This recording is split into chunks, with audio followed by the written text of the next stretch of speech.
Philosophie, politique, économie au programme de l'émission aujourd'hui. Le trait d'union entre tous ces domaines théoriques sera ce matin Karl Marx, auquel notre invité vient de consacrer une biographie. Karl Marx ou l'esprit du monde, c'est publié chez Fayard. Premier élément de réflexion dans cette biographie, l'idée d'une actualité de Marx, d'une urgence même à le lire ou le relire pour penser la matière même du monde contemporain. Le capital, le travail, la mondialisation, les écarts insensés de richesse et de misère extrême que génère cette mondialisation. Tout cela, Marx permet de le penser, de le repenser, permet aussi de penser la religion, la démocratie, la social-démocratie, ça c'est moi qui l'ajoute. On le voit, Marx a exploré une palette quasi infinie avec une puissance théorique, des intuitions et des outils qui ne s'usent aujourd'hui que si l'on ne s'en sert plus. On va en parler avec Jacques Attali. Bonjour. Bonjour. Et bienvenue, vous êtes l'auteur de cette biographie. Vous avouez dans les premières pages du livre que vous êtes un lecteur très tardif de Marx. Même Olivier Pastré, dans ses jeunes années, était un lecteur acharné. Il nous l'a dit tout à l'heure dans sa chronique à 7h15. Comment avez-vous pu échapper à cette référence théorique lors de vos études? C'est très simple. J'ai fait des études dont je ne donnerai pas la liste des écoles, mais je n'ai jamais entendu parler de Marx dans aucun cours d'aucune école que j'ai eu à faire au cours de mes études. C'est dire que jusqu'aux années 70, puisque j'ai terminé mes études en 1970, on pouvait faire les plus grandes écoles françaises, de scientifiques ou littéraires ou politiques ou administratives, sans entendre le nom de Marx. Un auteur interdit? Non, c'était d'abord parce qu'on faisait très peu d'études d'économie ou de sociologie, et ensuite parce que jusqu'à cette date-là, Marx était considéré comme extérieur au monde, en tout cas des grandes écoles. Ensuite, quand j'ai commencé à enseigner l'économie en autodidacte, puisque j'ai commencé à enseigner l'économie sans l'avoir appris à l'université, d'abord l'économie mathématique, et quand je me suis rendu compte que l'économie mathématique ne rendait pas tout à fait compte de la réalité, je me suis intéressé à Marx en autodidacte. J'ai commencé à lire, et j'ai commencé à évidemment découvrir son importance, très marqué par la lecture non seulement de Marx à ce moment-là, mais d'Althusser, qui a été pour moi un vrai révélateur, au point que d'ailleurs d'entrer en correspondance avec lui sur ce sujet. Et puis ensuite, très vite, je me suis rendu compte que je ne pouvais pas travailler sur un sujet, quel qu'il soit, la musique, le temps, la médecine, la théorie économique, sans retrouver Marx, sans chercher Marx, sans chercher ce que Marx avait à dire là-dessus. Voilà, ça a été mon compagnon d'âge avec Marx. Je n'ai jamais été communiste, j'ai jamais été gauchiste, j'ai jamais été marxiste, bien que ces trois thèmes soient totalement différents l'un et l'autre. Et pour autant, Marx est pour moi un penseur de plus en plus incontournable. Alors pourquoi justement cette biographie aujourd'hui, en 2005 ? Parce que je pense qu'on ne peut pas comprendre le 21e siècle sans comprendre le 20e, et qu'on ne peut pas comprendre le 20e sans comprendre le 19e. Et que Marx, la vie de Marx, est absolument fondamentale pour comprendre l'histoire du 19e siècle. Que la façon dont l'œuvre de Marx a été manipulée, truquée, déformée est absolument essentielle pour comprendre la barbarie du XXe, et que la réalité de la pensée de Marx, ce qu'il a vraiment écrit, est absolument nécessaire pour comprendre ce qui nous attend au XXIe. Donc les trois siècles dans lesquels nous sommes mêlés ont Marx comme pivot intellectuel. C'est une biographie, je le disais tout à l'heure, plus qu'un essai. Non, c'est une biographie. Voilà, une biographie. J'ai essayé de faire une biographie à la fois exhaustive, savante mais très facile à lire, et qui ne veut rien d'être autre que de donner au lecteur les moyens de savoir ce qu'il faut savoir, ou tout si possible, sur la vie, l'environnement intellectuel, l'époque politique, sociologique, culturelle, et l'œuvre. Et la replacer dans son contexte, et y compris la façon dont ensuite, après sa mort, elle a été déformée, truquée. Mais on sent bien, Jacques Attali, à vous lire que la vie est déjà un argument pour l'actualité de Marx, qui est aussi le thème tout de même, le fil qu'on trouve dans votre livre. En quoi cette vie est-elle exemplaire ? C'est une vie exemplaire d'une extrême modernité, parce que vous avez raison, le thème principal de ce livre, c'est qu'il faut lire Marx pour comprendre aujourd'hui. C'est une vie exemplaire parce que c'est une vie qui montre que le 19e siècle est un siècle de naissance de la démocratie et de l'économie de marché dans un totalitarisme extrême qui est partout sauf en Angleterre. Et encore, l'Angleterre n'est qu'une démocratie encore très partielle. C'est une vie exemplaire parce que c'est la vie de gens qui aujourd'hui encore existent à travers le monde, très nombreux, de ces intellectuels proscrits qui essayent de survivre hors de leur pays d'origine, qui n'ont pas le droit d'exercer le métier qu'ils voudraient faire. En général, ils voudraient être professeurs ou universitaires. Ils sont tenus par la censure, qui doivent essayer d'autres métiers. Celui de journaliste, doivent fuir, sont menacés de mort. de famine, de misère, d'expulsion permanente. Et c'est ce qui arrive à Marx. Et en même temps, avec une permanente ambition de changer le monde, de changer leur monde, et un choix permanent entre travailler comme manœuvre pour survivre et faire vivre leur famille, ou continuer dans la misère l'ambition intellectuelle. Marx a toujours choisi ça. Il se trouve qu'il avait des moyens intellectuels monstrueux qui en ont fait un géant de la pensée, mais il n'était pas le seul. Il y avait beaucoup de gens comme ça à cette époque. Et donc c'est un géant de l'intelligence, c'est aussi un géant du journalisme. C'est à mon avis ça qui est aujourd'hui en fait un être d'une extrême actualité. Et aussi c'est le premier à avoir pensé l'économie avec l'histoire en même temps, ce qui aussi est aujourd'hui d'une extrême actualité. Et enfin, et ça a été dit par Olivier tout à l'heure, c'est le maître de la mondialisation. C'est le premier à avoir vu qu'elle venait, c'est le premier à l'avoir souhaité, puisqu'il écrit tout le temps qu'il est pour la mondialisation, qu'il est pour le capitalisme, qu'il est pour le libéralisme économique, qu'il est pour la bourgeoisie contre l'obscurité des campagnes et la stupidité de la vie rurale, qu'il pense que le socialisme vient après et pas à la place du capitalisme, qu'il pense que le socialisme ne peut pas venir dans un seul pays, qu'il pense qu'il doit venir par la démocratie, ce qui fait qu'en fait, on va le voir peut-être tout à l'heure, il dit tout à fait tout le contraire de ce que le marxisme lui a fait dire, puisque Marx, une des dernières phrases de Marx aura été de dire « je ne suis pas marxiste ». Jacques Attali, la dimension, on va venir évidemment à cet aspect-là, mais quelques éléments tout de même du contexte familial auquel vous consacrez de nombreuses pages. On peut pas comprendre son œuvre sans comprendre son histoire personnelle. Voilà, à la fois sa propre famille à lui, celle qu'il va produire, engendrer, et d'autre part la famille dont il est issu, la longue lignée de rabbins.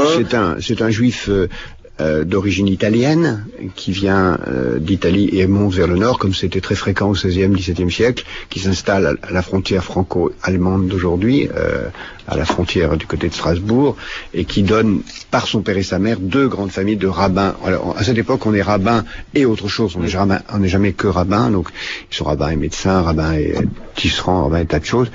Et son père est le premier, à la fin du XVIIIe siècle, à vouloir échapper à ce métier, à ne pas le faire du tout, et à vouloir profiter des Lumières, comme beaucoup le font dans le judaïsme de la fin du XVIIIe siècle. C'est-à-dire de la France, en l'occurrence. C'est-à-dire de la France révolutionnaire. Et donc il fait des études de droit, aux grandes dames de son père, et de droit français, dans la France révolutionnaire où la frontière a bougé suffisamment pour que leur ville où ils vivent à l'époque Trèves devienne française, alors qu'elle avait été le refuge des émigrés pendant les premières années de la Révolution. Il fait des études, devient avocat sous l'Empire, puisqu'il bénéficie des lois qui rendent la liberté à la France, aux Juifs et le droit de faire tous les métiers. Mais 1815 va rendre Trèves à la Prusse, et Heinrich Lévy, puisque c'est son nom, plus exactement Herschel Lévy, va se trouver en situation, Herschel Marc Lévy, va se trouver en situation d'avoir à choisir entre le métier qu'il rêve de continuer d'exercer, le métier d'avocat, et sa religion, puisque juif, il ne peut plus être avocat dans la société allemande, prussienne. Et il va hésiter jusqu'à la mort de sa mère 2 ans plus tard. Il va devenir protestant, qui est en fait une conversion de convenance. Et sa femme reste juive et son fils, il va changer de nom, s'appeler non plus Heinrich Marc Lévy, mais non plus Herschel Marc Lévy, mais Heinrich Marx, et va laisser sa femme continuer à être juive, nommer son premier fils Karl du prénom de son père, Karl Mordechai Marx, et hésiter encore plusieurs années avant même de faire baptiser ses enfants dans le temple protestant. Donc il y aura toujours cette grande culpabilité chez le père de Marx qu'on va retrouver chez Marx lui-même. Tout ce climat à la fois familial et historique, cette relation à la religion juive, donne quelle couleur aux années de formation du jeune Karl? Alors, il va être étudiant dans sa ville natale, avec son père. Son père reste déiste. Sa mère reste juive, son père est déiste, et lui-même a une passion pour la philosophie allemande très jeune. C'est un monstre intellectuel tout de suite, comme l'est d'ailleurs sans doute son père, qui le nourrit beaucoup,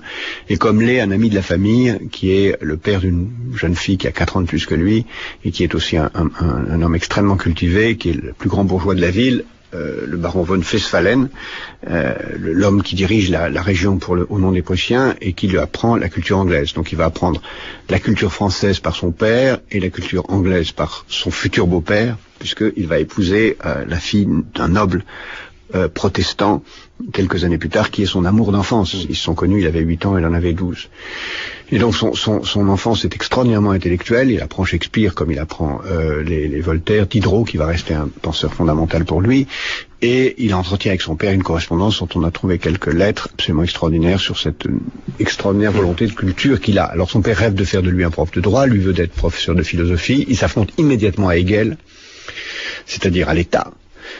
Il y a l'absolutisme prussien et il va à la fois être fou d'admiration pour Hegel et en même temps vouloir y échapper. Et c'est ce rapport avec Hegel qui va conduire d'ailleurs tout à la barbarie du XXe siècle. Le rapport Marx-Hegel est central. Dernière question avant de passer la parole à Alain Gérard Slama. Comment se fait justement définitivement la bascule vers la philosophie, Jacques Attali? La bascule se fait quand il a 19 ans et qu'il est étudiant à Berlin et il ne peut plus supporter d'étudier le droit. Et il le dit dans une lettre bouleversante à son père, et son père lui donne sa bénédiction pour qu'il le fasse, et il dit qu'il ne peut plus être autre chose que quelqu'un qui va penser le monde et essayer d'être à la hauteur de Hegel pour à la fois dire le contraire de ce qu'on fait dire à Hegel, mais en fait il se rend compte que c'est déjà dire le contraire d'Hegel. C'est-à-dire non plus penser l'État comme le système parfait d'une histoire cristallisée et uniforme, mais penser l'histoire dans son mouvement. Et déjà, il est en rupture avec tout. Il l'est à 19 ans, il va l'être toute sa vie. La prédiction destructrice, Alain Gérard Slama, c'est à vous. Il y a de la prédiction, il y a de la destruction. Alors la prédiction, elle est en nous, elle est dans notre inconscient collectif, pas seulement dans les gauches extrêmes, pas seulement au Parti socialiste, et même dans une partie de la droite. C'est d'abord la prophétie de l'hypertrophie des groupes de production, condamnés à se concentrer pour éviter les effets pervers de la concurrence jusqu'au gigantisme absolu. C'est la thèse du rendement décroissant du capital, qui reste vérifiée du moins quand le capital joue le jeu de l'entreprise, et pas celui de la bulle de la spéculation financière. C'est encore la thèse de la loi des reins des salaires ainsi nommée par Lassalle, selon laquelle les salaires sont la seule variable d'ajustement des entreprises, et vouée donc à atteindre le niveau de celui du plombier polonais. Et c'est là l'idée sous-jacente à la grande peur des délocalisations est liée à ça, toujours présent dans l'inconscient de gauche, et liée toujours à cette grande peur des délocalisations, la thèse de la vocation du capital à déborder les frontières, à servir ainsi de levier à l'impérialisme des plus riches sur les plus faibles, demeure encore fortement inscrite dans notre psyché, je dirais presque collective. La thèse marxiste selon laquelle la délinquance est d'abord un problème de société. Je cite Marx dans La Sainte Famille, on ne doit pas châtier le crime dans l'individu, mais détruire les foyers antisociaux de crime et donner à chacun l'espace social nécessaire pour le déploiement essentiel de sa vie, on dirait du Jean-Louis Borloo. Demeure encore, voire plus que jamais, à gauche comme à droite, la distinction entre droit formel et droit réel. Autrement dit, l'idée selon laquelle le principe d'égalité de tous devant les droits est à l'heure, aussi longtemps que la société n'aura pas permis à tous d'accéder concrètement à la réalisation de ces droits. Alors on connaît une postérité stalinienne de ça, suspension de tous les droits formels aussi longtemps que les droits réels ne seront pas réalisable. Il y a une postérité moins stalinienne, mais qui s'appelle les discriminations positives. Je passe. Qu'est-ce qui, si vous voulez, pêche dans le marxisme? Qu'est-ce qui explique la dérive souhaitée par Marx lui-même vers la dictature du prolétariat et la formation d'un État totalitaire? Bon, comme il faut faire vite, je donnerai deux explications, mais il y en a bien d'autres que Jacques Attali nous donnera sûrement. La première, c'est la lettre de Proudhon à Marx du 17 mai 1846, qui la résume très bien. Mon cher monsieur Marx, après avoir démoli tous les dogmatismes a priori, ne songeons point à notre tour à endoctriner le peuple, ne tombons pas dans la contradiction de votre compatriote Martin Luther, qui après avoir renversé la théologie catholique se mit aussitôt à grand renfort d'excommunication et d'anathème à fonder une théologie protestante. L'autre explication, c'est la conception philosophique de Marx, qui refuse de croire à l'autonomie des idées, qui considère nos valeurs, nos lois, notre droit comme les instruments de domination, les leviers des classes dominantes. Dès lors, si les idées, les lois, le droit sont les expressions de rapports de force économiques et sociaux, il faut les subvertir par la révolution, par la violence, par le terrorisme. On tient là en répondant par une violence concrète à une violence formelle. Et on tient là dans cette méfiance fondamentale à l'égard de l'autonomie de la pensée, la principale source des maux du siècle. Notre invité est aujourd'hui Jacques Attali. Je finis juste de prendre quelques notes sur la chronique d'Alain Gérard Slama et Jacques Attali, donc pour la biographie qu'il consacre chez Fayard à Karl Marx. La question des dérives posée succinctement, mais on voit bien l'idée, par Alain Gérard Slama. Je suis entièrement d'accord avec tout ce qu'a dit Alain Gérard à l'instant, sauf 2 points qui me paraissent inexacts sur la réalité de la pensée de Marx. Le premier, c'est que Marx n'a jamais dit que la dictature du prolétariat était un instrument de prise de pouvoir totalitaire de l'État durable. Pour lui, c'est une parenthèse très brève qui vise à détruire l'État. Et en particulier, il le dit très bien dans la façon dont il voit la commune, il est contre la commune. Pour lui, et d'ailleurs, il le dit, la dictature du prolétariat, c'est la victoire de la liberté de la presse, de la démocratie, de la destruction de l'appareil de police. Enfin, la dictature du prolétariat vise à détruire l'État. Et malheureusement, le marxisme, Marx n'est pas marxiste, a été ensuite une récupération. Deuxièmement, il y a d'innombrables textes que je pourrais citer dans lesquels Marx dit exactement, précisément, que les idées, l'art, l'idéologie ne sont pas des productions des rapports de force économique. Et qu'au contraire, les idées, la politique est libre par rapport à la situation économique et sociale, et que c'est par là que viennent les changements. Tout ce qu'on a fait dire à Marx sur le fait que les idées ou la musique ou l'art étaient une production sociale et qu'il fallait un art socialiste est en contradiction totale avec sa conception qui est au contraire de voir dans les innovations la seule façon de penser la liberté sociale, au point d'ailleurs qu'il va écrire des choses du genre les innovations intellectuelles ou la découverte de l'électricité, c'est plus important que la révolution de 48. Donc il faut bien penser que Marx, de ce point de vue, est beaucoup plus libre intellectuellement que ce qu'on lui a fait dire. Alain Gérard Slama. C'est vrai, mais il n'en reste pas moins que cette dictature du prolétariat pensée comme provisoire, les conditions qui sont pensées pour cette dictature du prolétariat aboutissent à ce qu'elle ne soit pas. On peut en disserter longtemps. Et l'autre chose, c'est que évidemment pour que la révolution soit possible, il faut en effet qu'il y ait une certaine autonomie de la pensée, mais chez ceux qui accèdent à un certain degré d'intelligence de l'histoire. Non, ça c'est ce qu'on a fait. Enfin, il faut toujours séparer ce qu'écrit Marx de la façon dont il a été utilisé. Et en effet, dès la discussion avec Proudhon, avec qui il va se séparer en 1848, et ensuite avec Lassalle, avec qui il va se séparer très vite, puis ensuite avec les sociodémocrates allemands, avec tous ceux qui progressivement vont faire de lui un instrument de prise de pouvoir, Marx est toujours celui qui dit le peuple est libre, le peuple est capable de penser tout seul, il ne faut pas lui imposer des guides, et il ne faut pas lui imposer simplement le fait qu'une élite ait le droit de penser. Tout le monde a le droit de penser. Mais c'est vrai que même de son vivant, et lui se battra à la fin de sa vie contre ça, il y a des gens qui vont vouloir faire de sa pensée l'instrument d'une élite, et donc d'un parti unique. Mais comment expliquer l'écart justement entre les écrits, les textes, les déclarations et la traduction politique? Non, c'est ce qui se passe après sa mort qui est important. C'est après sa mort qu'il va devenir un outil, un petit peu comme ça arrive aux fondateurs de religion très souvent, qui sont utilisés. Oui, vous dites c'est la dernière religion créée. Voilà, c'est la distinction entre un texte religieux et une église. Bon, il y a des églises qui se créent, et elles se créent. La raison, je crois, profonde vient de ce que, d'abord, il y a des ambiguïtés chez Marx très claires qui ouvrent à ça. La première ambiguïté, à mon avis, majeure qui ouvre à ça, c'est qu'il est pour la prise du pouvoir par la démocratie, mais il ne dit jamais que si la classe ouvrière prend le pouvoir, elle doit le rendre. Il ne dit pas le contraire, mais il ne dit jamais qu'elle doit le rendre si elle le perd. Alors qu'il dit tout le temps que la prise du pouvoir doit se faire par la démocratie. Il y a 2-3 ambiguïtés absolument majeures de ce genre, qui évidemment ouvrent la porte intellectuellement à des choses qu'il n'a sans doute pas voulu. Mais enfin, il les laisse ouvertes. La deuxième, c'est que lui, dans sa pratique politique personnelle, il a été le patron et le créateur de l'Internationale socialiste, est un intellectuel de tel niveau, une telle force, une telle ironie méchante et mordante plus que méchante, qu'il pratique l'excommunication, la violence, etc. Et qui donc, il ouvre la porte. Il y a des textes assez pathétiques sur les excommuniations. Quand ils sont 6 membres de l'Internationale socialiste dans un petit local paumé à Bruxelles, ils s'excluent comme s'ils étaient 3 millions plus tard dans le Parti communiste soviétique. C'est très touchant et grotesque en même temps. Et puis, il y a tout ce qui a été fait après. Tout ce qui a été fait après, c'est-à-dire, moi je le rattache à la fascination de l'État en Prusse. Je crois qu'il y a un extraordinaire continuum entre Hegel, Lassalle, Bismarck, Hitler et Lénine. Pour moi, c'est une continuité extraordinaire qui se joue là, dans laquelle Marx va tout le temps dire non, pas l'État. L'État, il faut le détruire. Et d'ailleurs, curieusement, il s'oppose à Bakounine, mais il pense très largement comme Bakounine contre l'État. Et la fascination que l'État exerce dans la Prusse, que Lassalle, le premier social-démocrate allemand, qui trahit la social-démocratie pour devenir l'allié de Bismarck avant de mourir dans des conditions très romanesques et romantiques, et puis ensuite la façon dont la social-démocratie allemande va le récupérer, puis ensuite la façon dont Lénine va être absolument fasciné par l'État prussien, va donner la barbarie étatique du XXe siècle.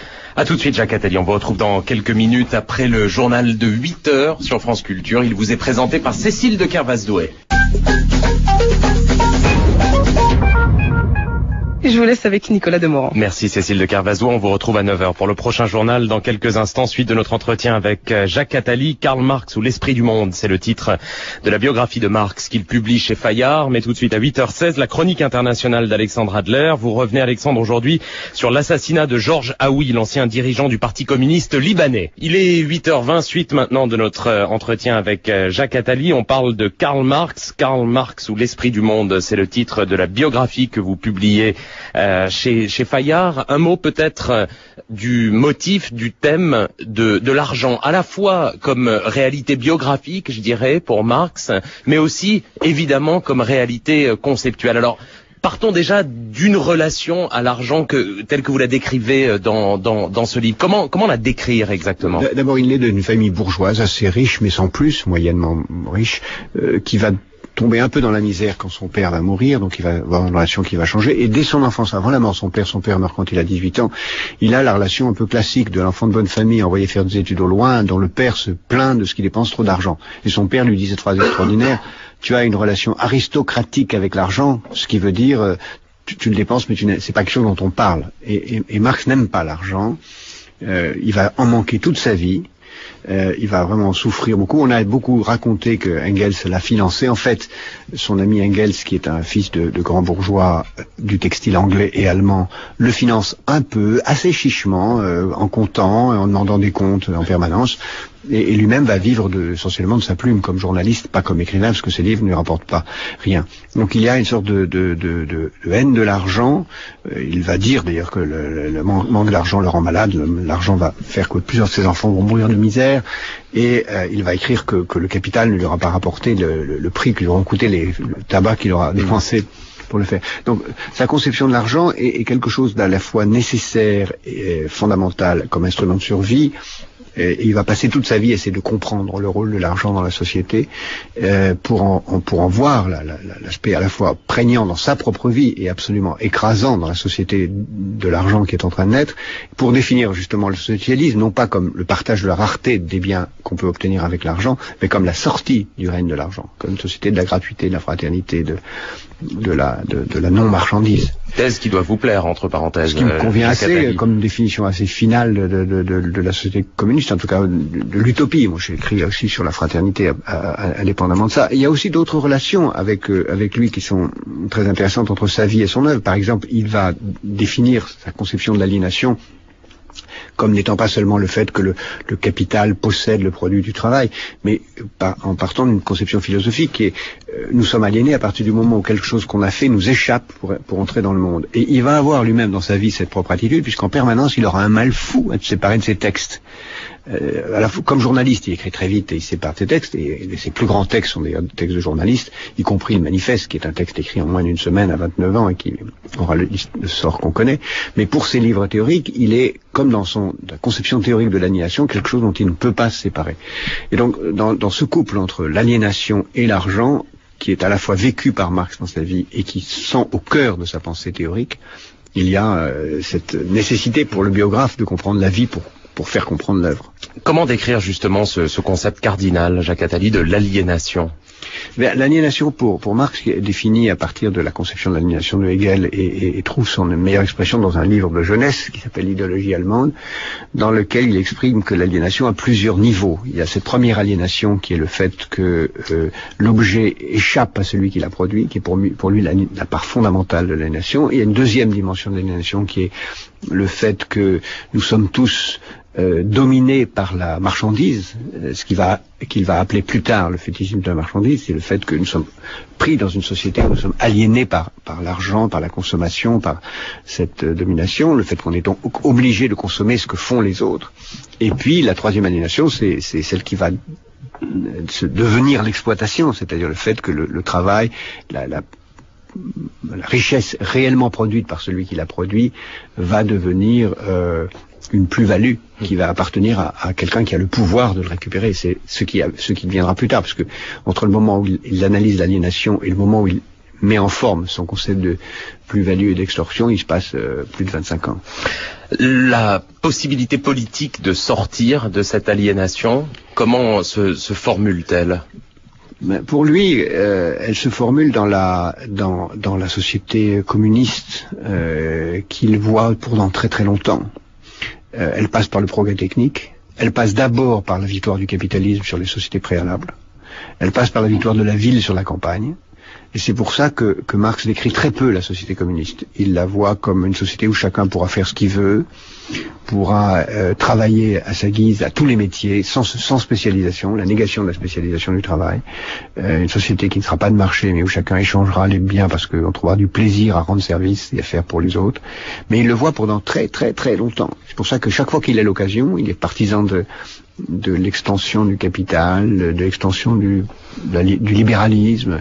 Il prend parti violemment contre le protectionnisme, pour la mondialisation, et il dit que le capitalisme doit aller à son terme, qui est la fin de la vie rurale, l'entrée de l'Inde et de la Chine dans l'économie de marché, la mondialisation, donc, et l'acceptation de tout ça, mais à condition pour lui, et c'est une réponse précise à votre question, que la classe ouvrière ait conscience de son identité et s'organise.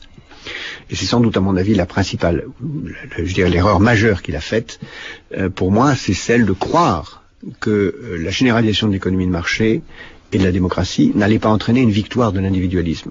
Et qu'il serait possible de maintenir, et encore plus à l'échelle mondiale, puisqu'il ne pense que monde, c'est pour ça que j'appelle ce livre l'esprit du monde, qu'il serait possible de maintenir ce qu'il a commencé avec l'internationale socialiste, c'est-à-dire une organisation internationale, mondiale des travailleurs. Alors, il le commence avec l'internationale socialiste, la première, qui va échouer très vite dans l'échec de la Commune, qu'il va lui-même s'aborder dans des conditions extraordinairement romanesques, mais il continue à croire que c'est dans la capacité de la classe ouvrière à s'organiser à l'échelle mondiale que se trouve la préparation de la réponse, non pas la réponse en tant que telle, mais la préparation de la réponse du basculement vers une société socialiste. Dans quel moment sommes-nous aujourd'hui, d'après vous, dans ce moment-là de description d'une généralisation du capitalisme à échelle mondiale? Oui, c'est ça. Nous sommes déjà, l'ironie de l'histoire fait que Marx a toujours écrit vraiment après beaucoup d'études que le socialisme ne pouvait pas venir en Russie.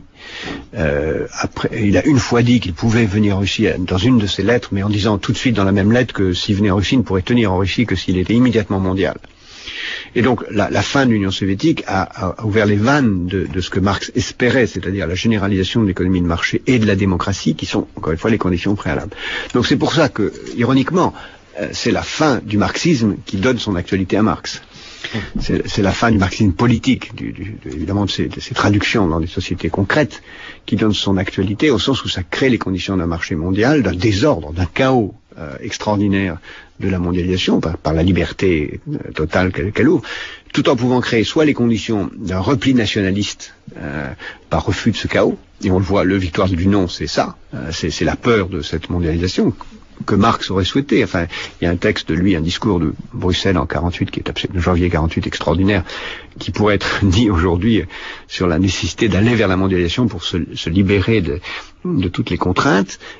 Et si à ce repli, évidemment, on retourne à la société marxiste et non pas marxienne, si je veux dire, mais si on avance dans le sens de la mondialisation, alors Marx trouve une extraordinaire actualité, parce qu'au fond, tout ce qu'il avait dit sur le capitalisme est d'une extraordinaire vérité à l'échelle mondiale. Il y a effectivement concentration, il y a paupérisation de la classe ouvrière et à l'échelle mondiale.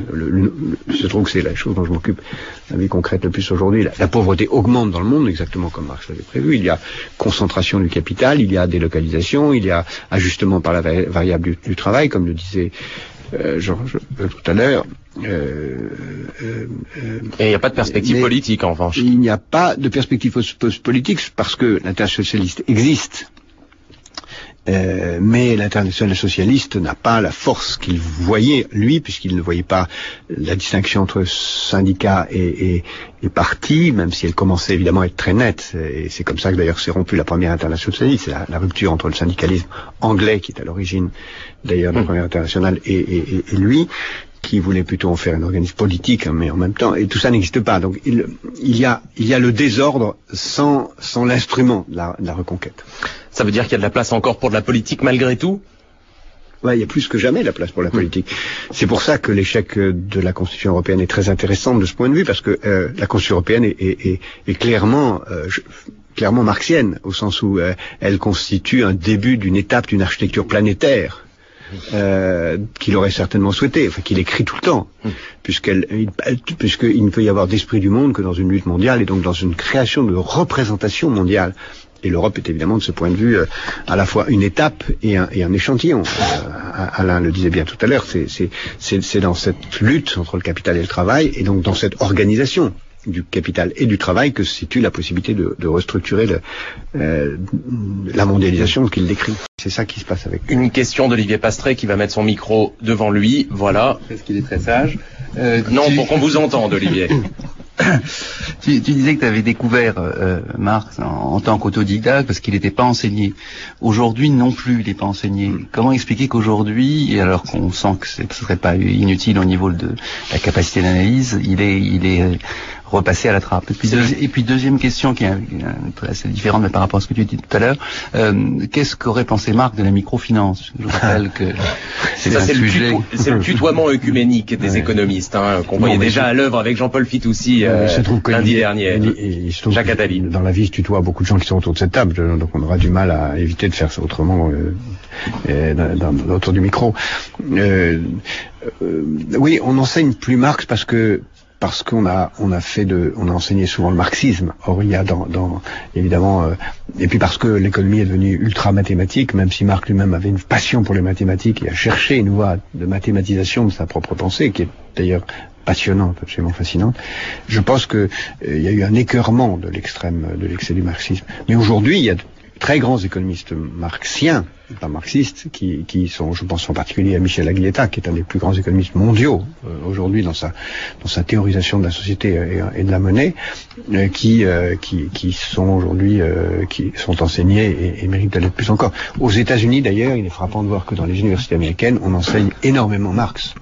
Et il y a un retour à Marx très important. Alors Marx et la microfinance, oui, enfin, sans faire parler des morts, dans la mesure où Marx était favorable à l'entrée dans le travail et dans la lutte contre la pauvreté par l'entrée dans l'économie de marché, il aurait été certainement favorable à ce qui consiste à donner aux gens, en leur faisant confiance, les moyens de créer leur propre entreprise, qui n'est pas une situation d'exploitation, puisqu'ils sont propres entrepreneurs et pas en situation ni d'exploiter ni d'être exploités. Olivier Duhamel. Oui, si vous permettez, je dis vous, parce qu'en attendant une société où on se tutoie tous, à l'antenne ici, je vous vois tout le monde que je tutoie dans la vie privée. J'ai deux questions, une petite pour les 20 ans qui viennent et une grande pour après. Bon, la petite pour les 20 ans qui viennent, est-ce que quand même vous n'avez pas cédé un peu rapidement à la vulgate dominante exprimée par Nicolas Demorand en reprenant Fitoussi?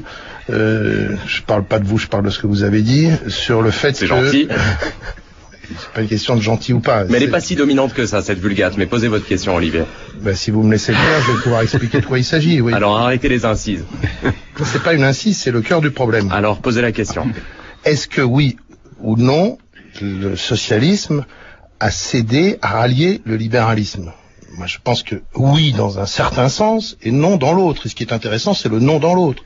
C'est évidemment qu'il n'est plus question de la collectivisation des moyens de production, il n'est plus question de cette traduction-là de l'espérance collectiviste. Mais en revanche, la différence est extrêmement sensible entre droite et gauche, entre socialistes et libéraux, si on veut les appeler comme tels, sur la question du libéralisme économique. C'est-à-dire que dans un cadre commun de l'économie de marché, exactement comme en politique on a le cadre commun de nos démocraties, d'un côté, vous avez la droite qui veut étendre au maximum le règne de la sphère marchande, alors que la gauche considère qu'il y a des pans entiers qui ne doivent pas être soumis au marché, et c'est pas une petite différence.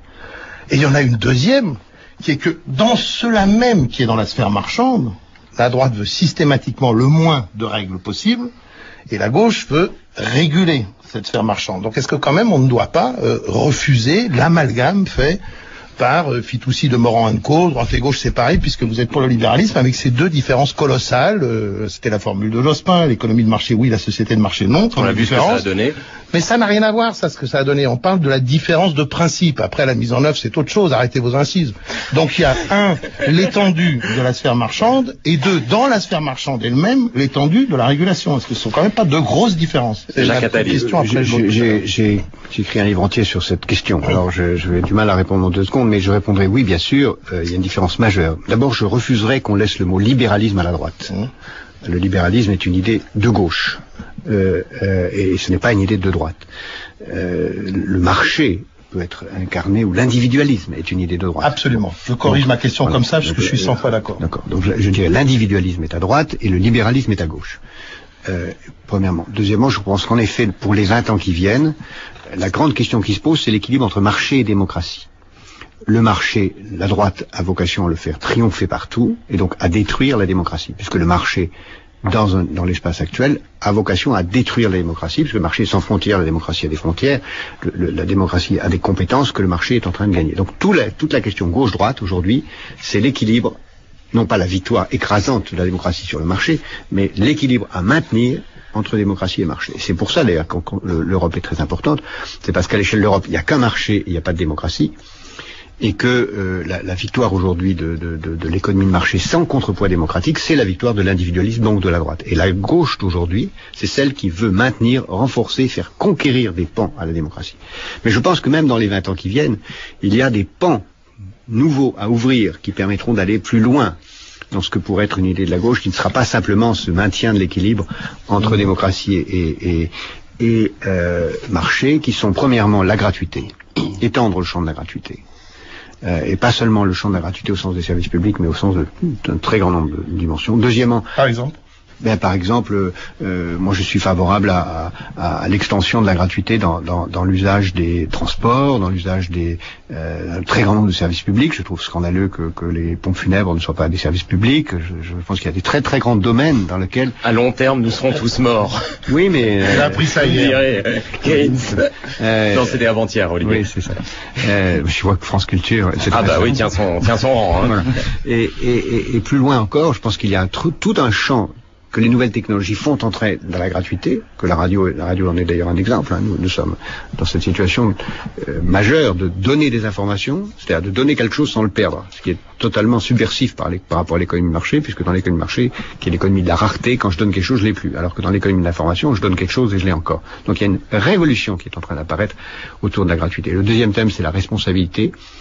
Je crois que la démocratie n'est pas seulement la représentation, mais c'est la démocratie participative, et qu'il y a énormément à trouver, et en particulier c'est pour ça que les collectivités locales sont un acteur majeur aujourd'hui de la transformation sociale. C'est réinventer une forme de démocratie qui ne soit pas seulement l'élection tous les 5 ans. En particulier, je pense que pour la 6e République, une des causes majeures de l'échec, ça a été l'erreur de passer de 7 ans à 5 ans pour la présidentielle. Ça, c'est une... Et puis, troisième chose fondamentale, je crois, c'est la priorité au savoir. Et à la disposition du savoir, mais ça nous ouvre sur de nouvelles pistes. Une question, une question d'Alain Gérard Slama. Non, un mot de vérification. Non. Question Alain Gérard Slama. Vous m'avez agressé inutilement tout à l'heure, donc voilà, la mesure de rétorsion arrive. Alain Gérard Slama. Je vais être très bref, vraiment, je veux pas du tout aggraver les choses. C'est l'économie de la rareté, là, je voudrais juste récupérer mon bien, que Jacques Attali vient de me piquer. Non, le libéralisme n'est pas gauche. L'idée de la liberté. Vous voyez, c'est important. L'idée de liberté par la contrainte est à gauche. Mais non. Le libéralisme est l'héritier droit de la notion de la providence. Vous avez dit l'héritier droit. Tout droit de la notion de la providence, de la main invisible, du fait que les intérêts ne divisent pas les hommes, mais au contraire les rapprochent. C'est une idée qui s'inscrit absolument dans la pensée de droite. En revanche, l'individualisme n'est pas à droite. Il n'y a qu'à dire Jaurès, l'individu, ou Alain du côté des radicaux. Au contraire, la droite est plutôt, hélas, c'est ce que je regrette, du côté des communautés naturelles et de l'organique. Donc là, je suis absolument l'historien des idées que je prétends être, est en contradiction absolue, et tellement absolue avec Jacques que du coup je me mêle, vous voyez. Historien des idées de droite, voilà. Jacques Attali. Non, il faut voir la réalité, les idées sortent de leur gang historique pour devenir des réalités modernes. Aujourd'hui, l'individualisme est de droite, et la liberté de gauche, c'est clair. C'est ça le mouvement de l'histoire. La démocratie politique est une idée de gauche, c'est autour de la liberté. L'individualisme, c'est le marché, et c'est une idée de droite. Je renonce à mon droit de suite pour le rendre au meneur de jeu qui le rendra peut-être à Olivier, qui sait. Non, on va passer la parole à Marc Ravetz, qui ne s'est pas encore exprimé autour de cette table. Et l'une des choses qui me semble, je partage assez bien votre avant-propos, Jacques Attali, qui me semble aujourd'hui probablement la plus puissante pour illustrer l'actualité de Marx, c'est en effet le fétichisme de la marchandise. Pourquoi ? Parce que on le vérifie encore dans la politique courante, dans cette exaltation de la consommation comme moteur de l'économie. C'est quoi la consommation ? C'est le fait que quoi qu'il puisse se produire sur le marché, il faudrait qu'il s'en produise encore plus sur le marché, quelles qu'en soient les conséquences pour les êtres humains. Il faut... alors, on peut avoir une vision plus à gauche de la redistribution, on peut avoir une vision plus à droite de la manière de gagner de l'argent, mais en tout cas, il faut consommer tout cela. Et du même coup, en gros, c'est à la fois une utopie marxienne, mais c'est en même temps, je crois, le moteur le plus puissant de l'évolution politique, c'est cette idée que, en gros, il faut séparer les individus non seulement de leurs produits et de leur production, mais au fond, de ce qui peut donner un sens à leur vie. Ils sont un jour consommateurs, ils sont le lendemain usagers, ils sont de temps en temps producteurs et travailleurs, et pour une partie d'entre eux chômeurs, mais dans tous les cas, cette perte non pas de l'individualisme, mais de la totalité de l'individu qui me semble au cœur de la réflexion marxienne, et non pas marxiste, c'est vrai que le marxisme a fait quelques dégâts par la suite, me semble être son activité la plus profonde, et en même temps, vous me direz si on est d'accord là-dessus, la plus ignorée, voire la plus déniée dans l'héritage de Marx. C'est peut-être l'une des raisons pour lesquelles, grâce au léninisme, au stalinisme et à tous ces avatars, on peut dire aujourd'hui qu'il n'a plus d'actualité.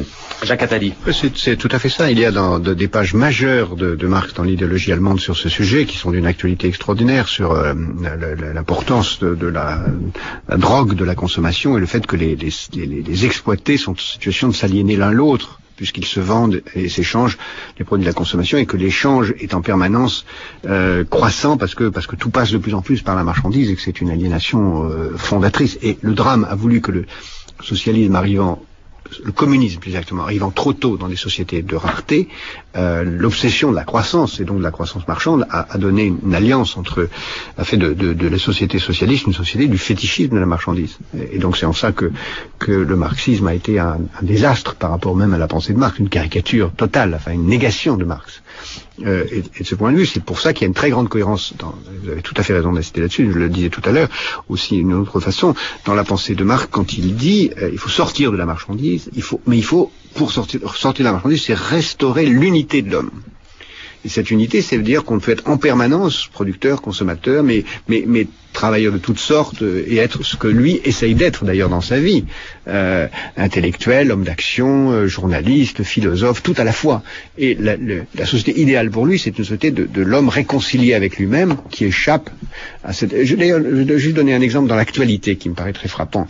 Tout le débat qu'on a depuis 2-3 jours sur le pouvoir d'achat. On oublie un paramètre très important dans la sensation de baisse du pouvoir d'achat, qui est que la conception du pouvoir d'achat est très largement liée au fétichisme de la marchandise. On a le même pouvoir d'achat, sur un pouvoir d'achat donné.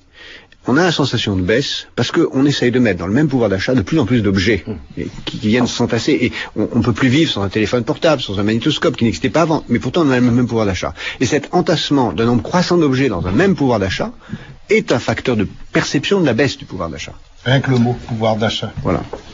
Bien, on reste sur le panier, le caddie qui fait la une d'ailleurs de Libération ce matin, avec cette idée que selon l'enquête de Libération, effectivement, le pouvoir d'achat n'a pas baissé. Merci Jacques Attali. Karl Marx ou l'esprit du monde. Votre analyse, pour commencer cette table ronde, sur ce qu'on appelle la gauche de gauche en France, qui est extrêmement forte, puissante, intellectuellement, qui retrouve aussi Marx dans ses lectures, dans les textes qu'on peut lire, dans les différentes interventions dans l'espace public, mais un autre Marx que le Marx que vous décrivez, penseur de la mondialisation, penseur du libéralisme, penseur du capitalisme. Là, c'est plutôt le Marx de la révolution et le Marx de la lutte des classes. Olivier Pastré disait tout à l'heure que ce concept-là de lutte des classes était encore un concept moteur aujourd'hui pour penser la sphère sociale et les questions politiques. Bien sûr, c'est naturellement, je le décris aussi. On ne peut pas faire une biographie de Marx sans montrer l'importance pour Marx de la lutte de classe. D'ailleurs, il l'a vécu, il l'a écrit à la fois, essentiellement d'ailleurs sur l'exemple français, qui est celui qu'il a vécu de l'intérieur en 1848, en 1851 et en 1870, où il a été vraiment le grand témoin et le grand théoricien de la lutte des classes, qui est en effet d'une extrême actualité. Oui, je pense qu'il est en train de ressurgir. Marx pensait que la France avait un rôle majeur à jouer au XIXe siècle. D'ailleurs, c'est pas tout à fait par hasard si ses 3 filles sont tombées amoureuses de 3 journalistes révolutionnaires membres de la Commune, dont 2 d'entre elles l'ont épousé. D'ailleurs, les descendants de Marx aujourd'hui sont français. Et c'est par hasard aussi si il y a dans cette espérance d'une révolution complète, cohérente, globale, l'idée que la France est l'avant-garde. Et donc c'est pas un hasard non plus si c'est en France qu'aujourd'hui cette pensée retrouve source. Mais elle est très divisée encore. Je pense qu'elle est plus marxiste que marxienne, c'est-à-dire elle est plus sur le dogme de Marx que sur la lecture des textes. Et elle est divisée aussi en 2 courants, au moins. Il y a ceux qui sont des antimondialistes qui sont clairement loin de la pensée de Marx, et ceux qui sont des altermondialistes au sens complet du mot, c'est-à-dire qui pensent la mondialisation et la nécessité d'organiser la lutte des classes à l'échelle mondiale. Et ça suppose une structuration qui va au-delà de Porto Alegre. J'allais dire du folklore de Porto Alegre, mais je suis très favorable à Porto Alegre, mais très au-delà. Il faut vraiment une structuration politique, je dirais d'appareil, que je ne vois pas naître dans les manifestations de l'extrême gauche, ni politique ni syndicale. Et après le folklore de Porto Alegre, le folklore de la rue de Solferino, quelle est la place dans l'appareil idéologique du Parti socialiste, d'une référence à Marx aujourd'hui? J'ai plutôt l'impression qu'il faut évacuer ça. Je crois pas. Il faut évacuer. Il faut dénoncer je crois que c'est tout le travail qui reste à faire. Il faut dénoncer, continuer à éclairer très bien sur la façon dont Marx a été détruit par ses propres épigones pendant un siècle. Ça, c'est une évidence. Mais ensuite, il faut revenir au texte.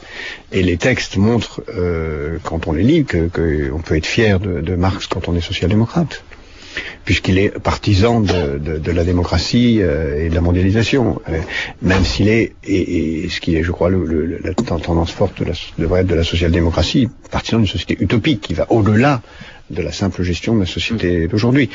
Ça passe aussi par la naissance d'un vrai parti socialiste européen, qui ne soit pas une simple juxtaposition de parti socialiste, et aussi d'un parti socialiste mondial. D'ailleurs, je suis très frappé de voir que les seuls vrais travaux intéressants du mouvement socialiste aujourd'hui sont faits à l'intérieur de l'international socialiste. Les différentes résolutions des différents congrès de l'international socialiste sont très très intéressants. Ils ne sont pas traduits dans les actes, dans les partis nationaux, mais c'est dans la naissance d'un parti socialiste mondial que se situerait véritablement l'héritage de Marx. Mais j'ai l'impression, Jacques Attali, puis je vais laisser la parole circuler évidemment, que c'est plus la conversion au libéralisme économique qui est la grande nouveauté intellectuelle dans le socialisme français que la relecture de Marx, si on devait faire un bilan des 20 dernières années. Je pense notamment aux travaux de Jean-Paul Fitoussi, qui était notre invité avant-hier et qui décrit bien dans son dernier livre comment au début des années 80, quand la gauche arrive au pouvoir, très vite justement, elle devient un très bonne élève du libéralisme économique et oublie en fait ce qu'on retrouve aujourd'hui dans la gauche de gauche.